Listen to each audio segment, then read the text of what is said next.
Hello. My name is Bina Choi. I'm participating in this 11th Gwangju Biennale as a curator. And I'm also part of this Inter-Asia Biennale Forum.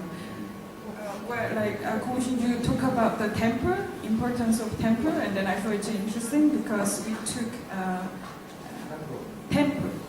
I have bad temper. Not temper, but temper.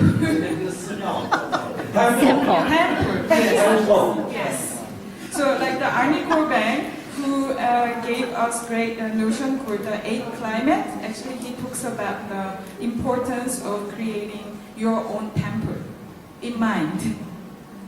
Space for imagination and space for meditation. To a certain degree. So I have to mention actually that this is noteworthy that we are addressing that Inter-Asia Biennale Forum taking place in a biennial.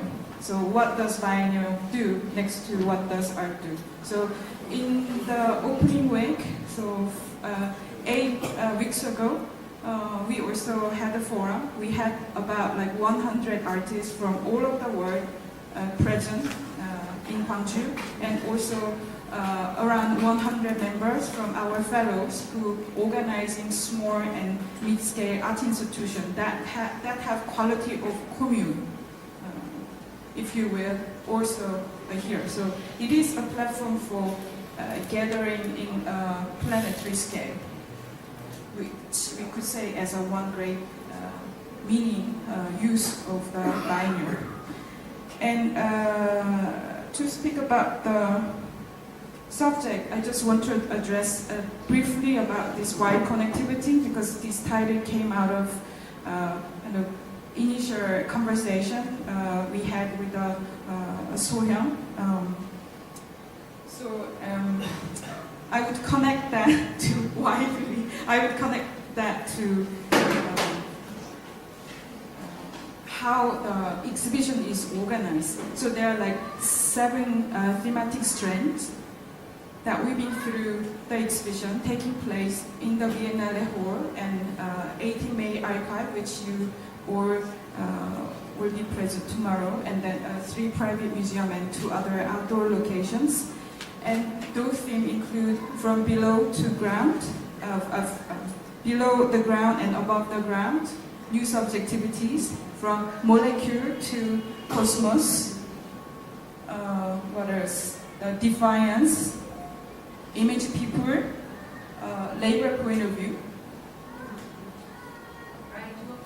right to opacity, and possibly more. The reason why I'm saying this, I think we are living in time where we cannot avoid think of the whole as some kind of complex matter. So we cannot single out one subject, in fact. And one subject always brings several other subjects. And in that light, art is a great means to address this multiplicity or plurality of the issues and that wholeness we need to engage with or address. So in that light, it's amazing that we have 2 practitioners in the field of the contemporary art, in particular the curatorial. One, Ekaterina Digot from Cologne. She's director of the Academy of Arts of World Culture in Cologne. And Bonaventure Nikun in Berlin, who's running the Savi Contemporary. So Savi Contemporary is also one of our fellow organizations. And Ekaterina has been engaging in writing next to organizing exhibition and running institution, especially addressing art in political context, specifically in Russian context. And her latest program was called Pluverse, which I wish I could go. And also she was co-curator of one of the very interesting biennials actually taking place every 3 years, called Belgian Assembly, which was dealing with science fiction as a method. So if we're talking about a future or a futurity, we have a lot to hear. And Bonaventure, you're from Cameroon originally, and so not only in terms of geography, but also discipline, I think Bonaventure has a lot to show and tell what trends could be.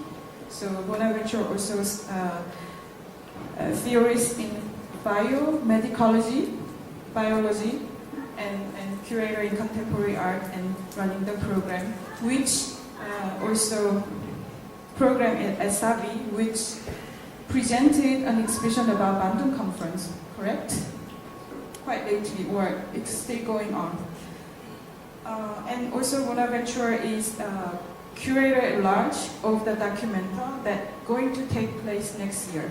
So there is a small mistake in the brochure. Documenta 13 is what had happened, and Documenta 14. And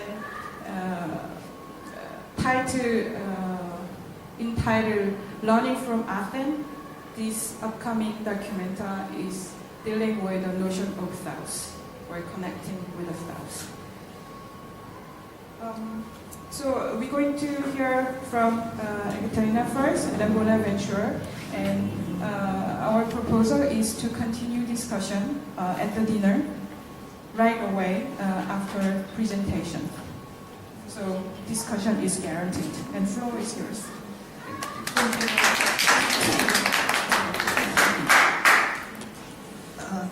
Thank you very much, Ina. Is it working? Yes? What will be going on now? On the screen you will have a slide presentation about the activity of Academy of Arts of the World, and I will be speaking about more general things, necessarily schematically, but you have a choice, you know what to do. Watch images or listen to me, or maybe you can do both, like we are limited in time. And thank you very much, Inter-Asia Biennale Forum, for the invitation. Thank you very much, So-Young Kim, in the first place, who is the member of our academy and a great friend, and whose film I really, really highly appreciate.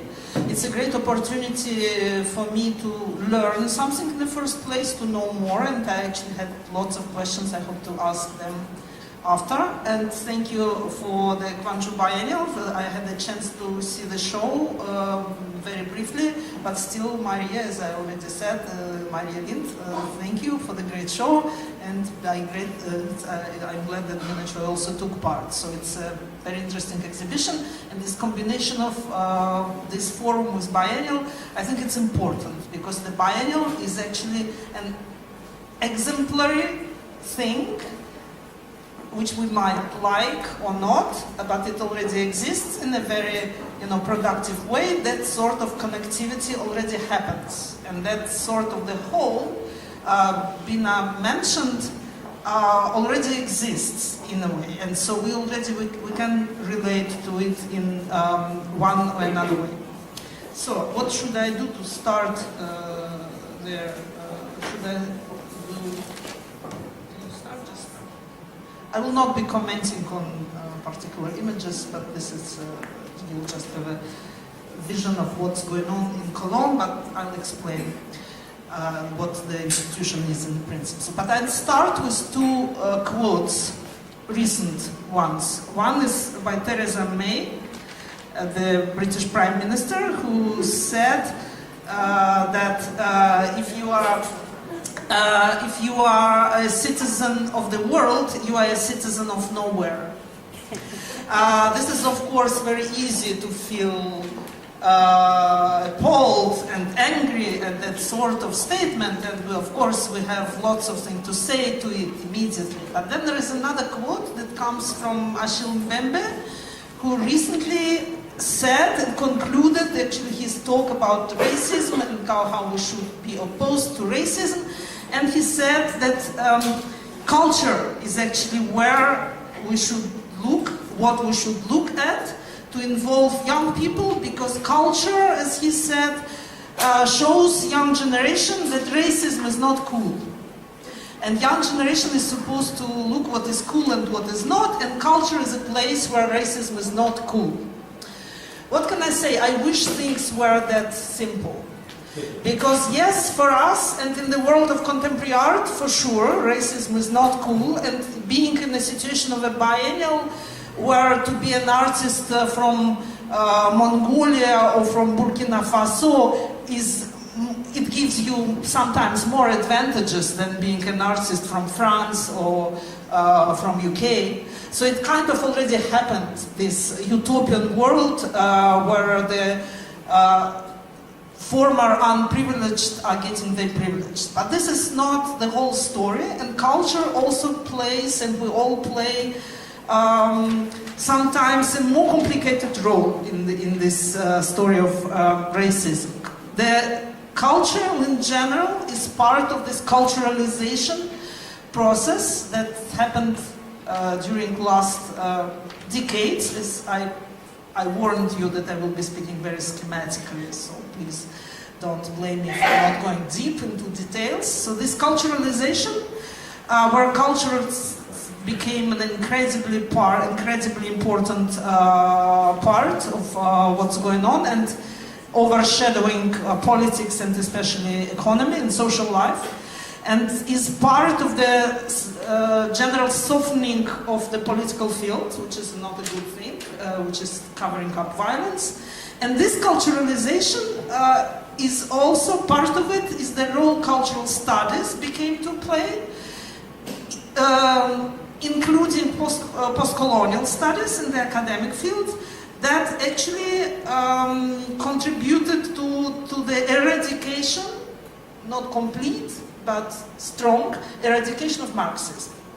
This is something, actually, we cannot probably totally change that things are like as they are, but this is something people who are dealing with decolonizing issues and postcolonial issues like I do, in the Academy of Arts of the World, and many of us, we should always remember that also post-colonial discourse, and even this decolonizing version of it, has some pitfalls if we would not remember at the same time, the economical background of it.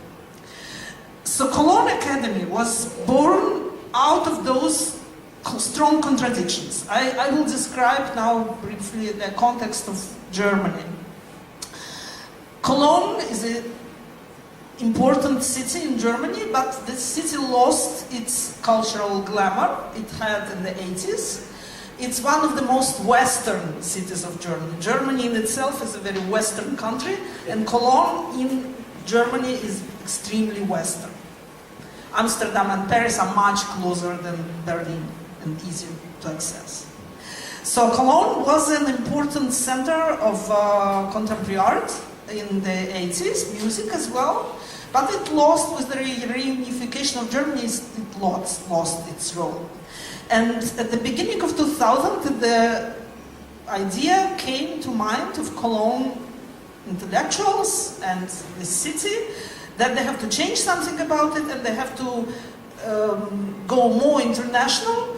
But as during the time they were debating this issue, by 2012, when they created this Academy of Us, it became clear that this international is already global. It's not, they suddenly discovered that it's not just about Netherlands and France they're talking about, that there are lots of other countries and contexts around, and also lots of migrant population already from some of those countries already in a way infiltrated Germany in one or another way. So, and that was the moment when the Academy was created. First, it has the difficult history, it has international members, but for 2 years it didn't have its own place, it didn't have its own artistic director. So then after 2 years, members decided to change the situation, so I'm also one of the members.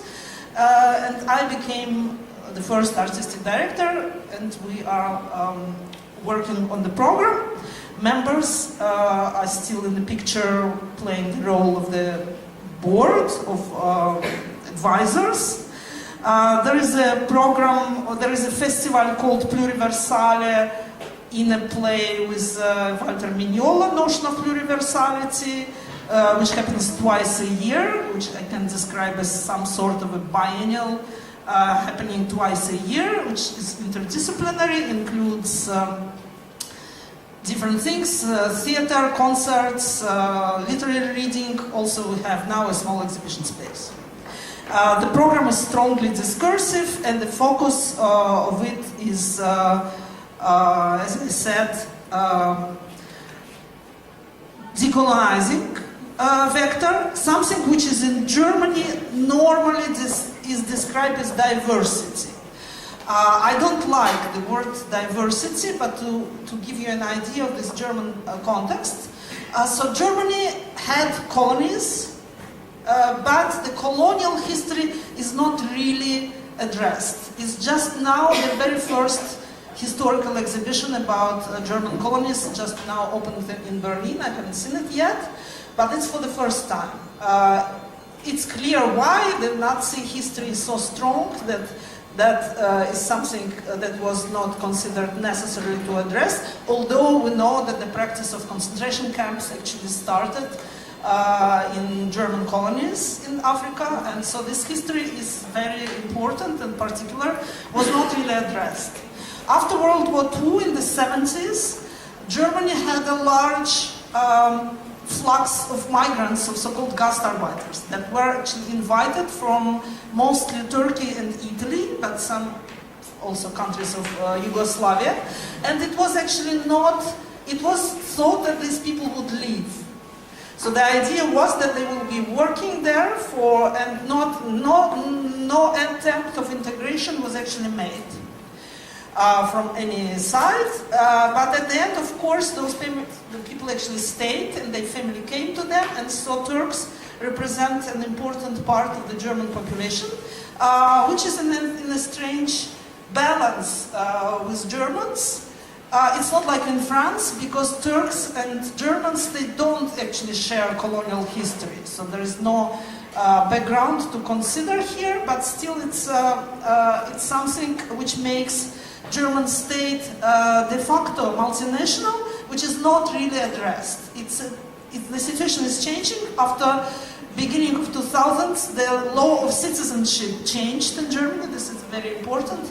Before that, there was a law of blood.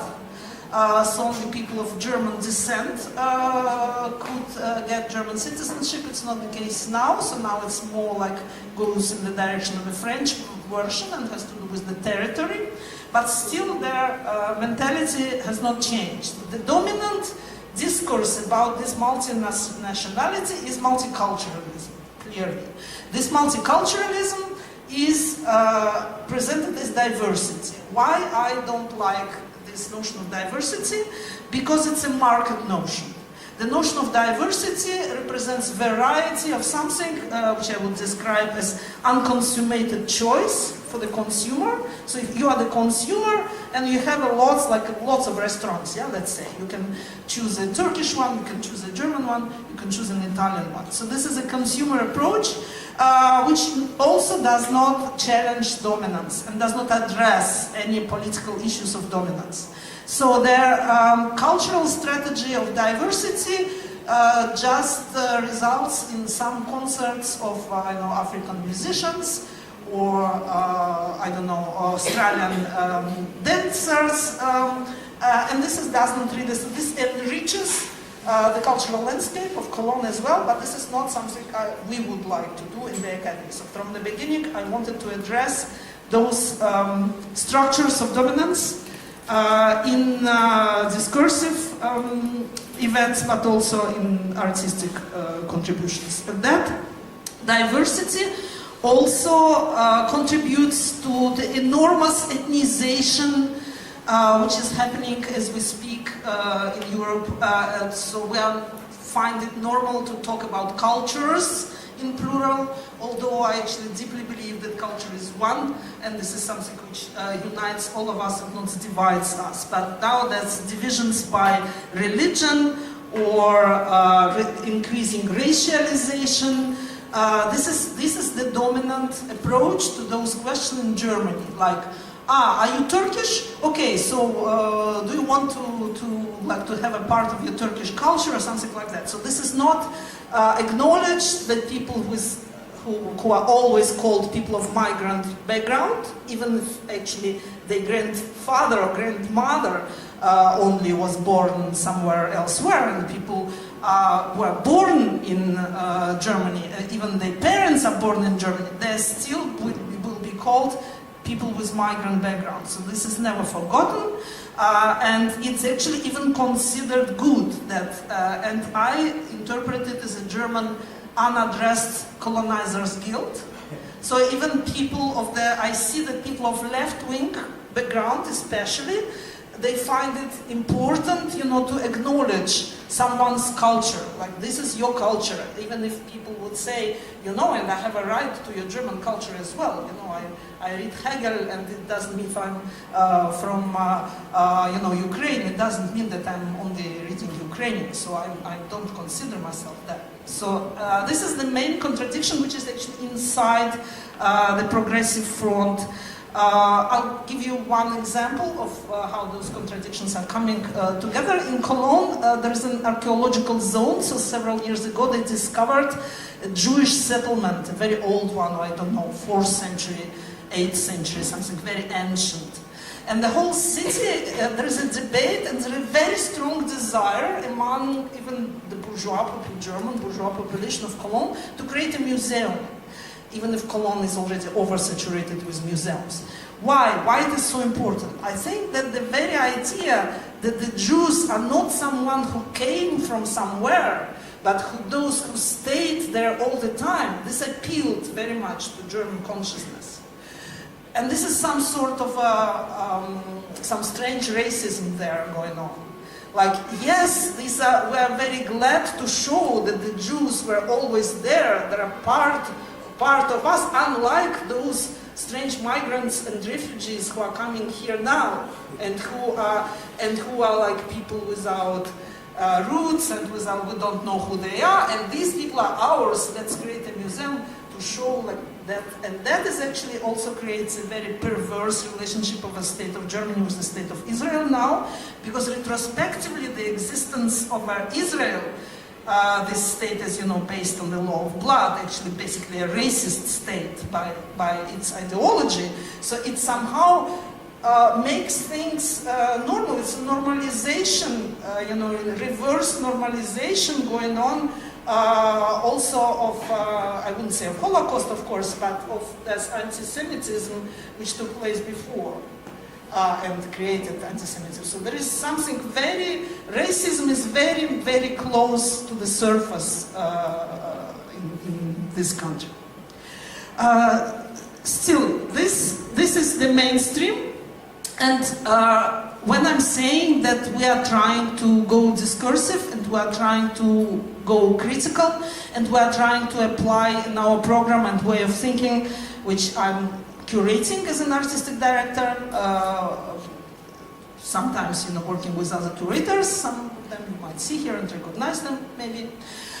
So we are trying to go along the line of this epistemic or discursive disobedience, I guess Bonaventure will be also talking about. But how to be discursively disobedient? So this is the term of Mignolo as well. I will present now several positions very briefly and showing how they, in a way, exclude each other. So I don't know how they dialectically collide. So I exposed this mainstream position about multiculturalism. I already criticized it because of my personal background as well. Yes, you might guess I'm from Soviet Union. Actually, one thing we were wrong about, talking about Soyan's film, there was no notion of Russia at that time. In the 60s, there was no Russia at all. Nobody was using this word. There was a Soviet Union. People were talking, I'm going to Union. So nobody would say, I'm going, if you would have been abroad, let's imagine, you would never say, I'm going back to Russia. You would say, I'm going back to Union. So there were no Russians, people, at least ideally.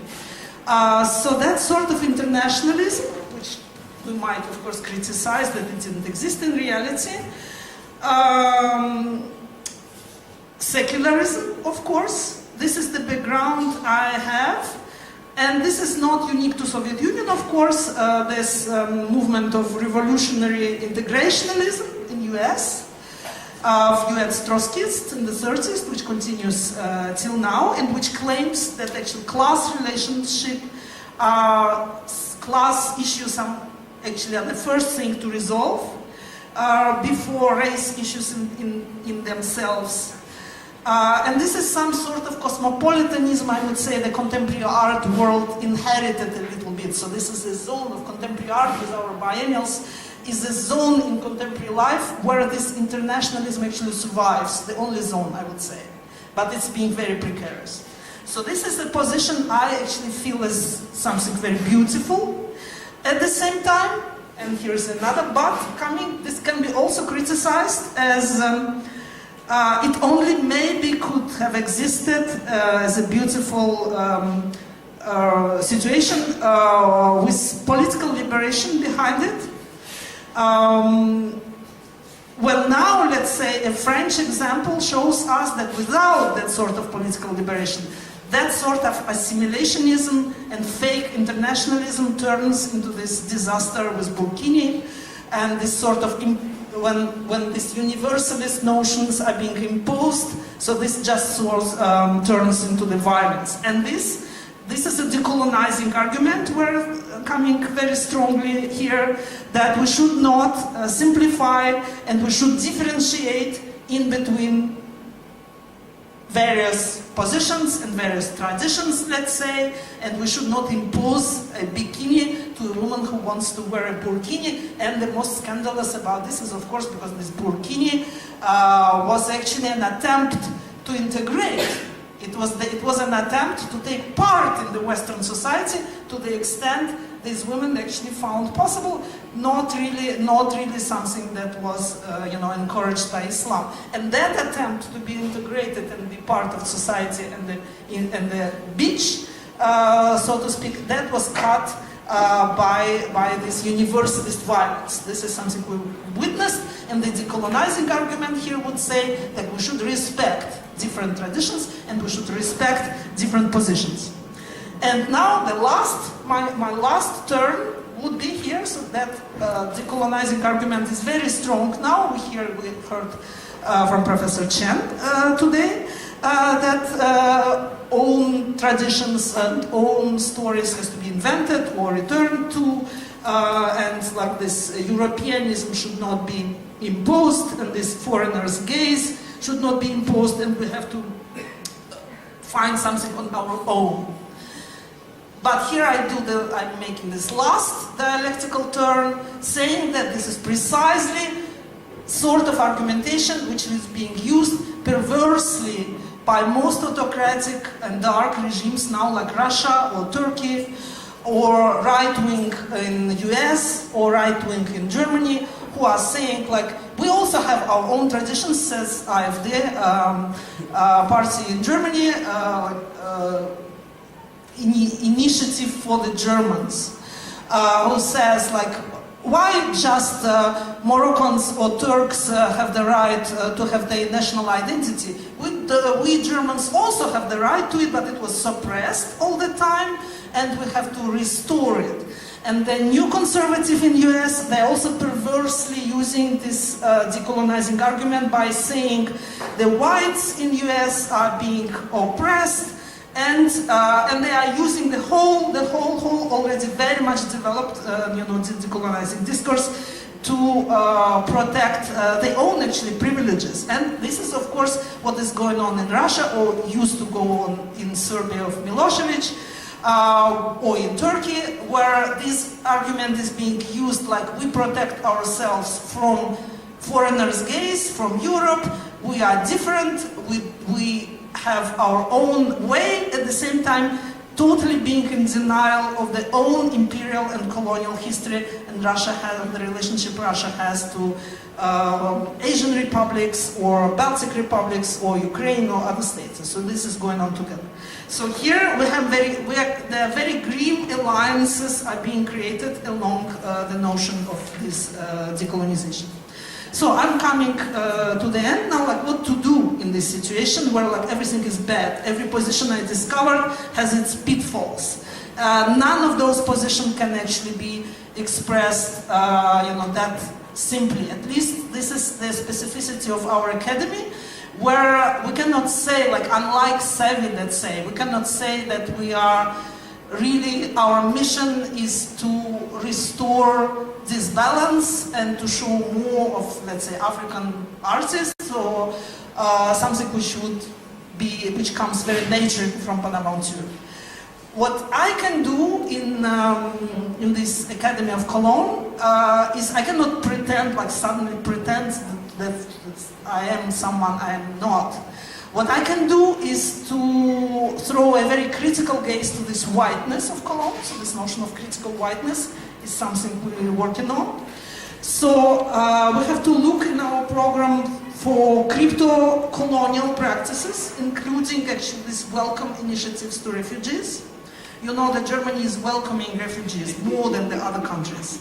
At the same time, there's a colonial dimension to it, because the refugees are being welcomed as someone who will be working for the very aging German population. It's being clearly said. Nobody says we need refugees because Germans need some other people, they cannot be just among themselves all the time. Nobody says that. They just say we need refugees because we're old. Guys, we need in 20 years someone will have to work instead of us. This is why let's have those refugees. So this is certainly a crypto-colonial attitude. So that is something we are exploring. Then we also love and want to explore complex contexts where this colonialism actually is rarely addressed. One of them is Soviet Union and the relationship with Russia, the triangle of Russia, Ukraine, Europe. And who is colonizing whom is not really clear, because Europe is massively colonizing Ukraine. So this is, we did the program, the whole season was, part of it was devoted to it. Then another context is of course Israel and Palestine. There I would be like being someone of Jewish descent myself. I'm of Russia, of course, so this assimilation to Jews. It's very interesting to me to explore the relationship of Israel to colonialism, which is very complex, and in such a country as Germany never addressed. Nobody dares actually to go in this direction. And third thing, which is important to us, is to resist essentialism in identities. So it's very important to explore and actually support those complex and hybrid identities. And So Young's films, this is why they are also important for us. Those hybridities, but also, appropriations, the situations where, these non-European identities, or artists, they are always accused of being unoriginal, as you know. Yeah, they're just copying something. And I'm very interested in those practice of copies, because copy is not something negative. So that sort of sometimes subversive appropriation and reappropriation of European culture is something which I believe is more important than authentic representation of, again, an anecdote. There was a French filmmaker, Pascal Obolo, who came to us with a film about Africa,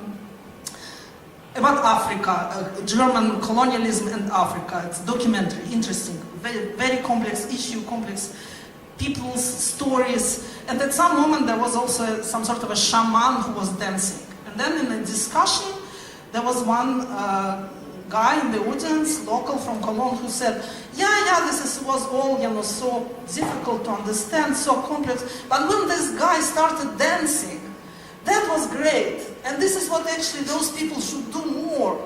They should dance more, they should dance more for us white people, because we enjoy so much those black guys dancing, and we don't really enjoy them talking, or whatever, because that is too complicated. But let them dance more. This is, of course, an incredibly racist colonial attitude, which is not even understood. So this is something I really would like to fight, and hoping maybe at some point to return to this idea of internationalism, which I still have lots of sympathy for. So that was my presentation.